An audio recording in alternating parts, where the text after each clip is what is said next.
السلام علیکم سامعین، یکم ذی قعدہ اور 22 مئی ہیں۔ خبر کا عنوان ہے سعودی عربیہ اور ترکی نے ہندوستان کو جھٹکا دے دیا۔ کیا یہ جھٹکا ہے؟ آپ پوری خبر سنیں۔ آج کل جموں کشمیر میں 3 روزہ G20 کانفرنس چل رہی ہے۔ یہ کانفرنس آج پیر کے دن سے شروع ہے، جو 2-3 دن رہے گی، اور اس میں 150 سے زیادہ ممالک کے نمائندے حصہ لے رہے ہیں۔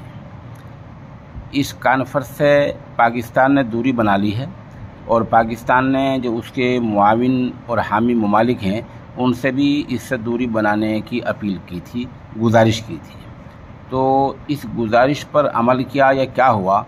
سعودی عرب نے اور ترکی نے دونوں نے G20 کانفرنس میں حصہ لینے سے منع کر دیا ہے، یعنی وہ آ نہیں رہے ہیں، یہ باضابطہ اعلان ہوا ہے۔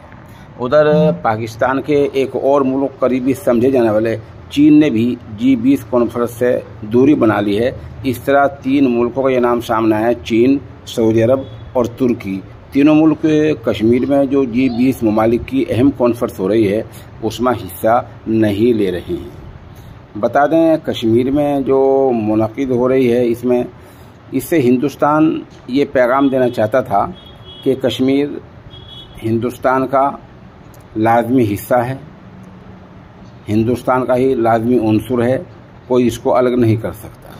دوسرے، ہندوستان یہ پیغام دینا چاہتا ہے اس بیٹھک سے، اس میٹنگ سے، کہ اس سے ثقافت کو فروغ ملے گا، سیاحت کو بڑھاوا ملے گا، لوگ آئیں گے جائیں گے، خوشحالی آئے گی۔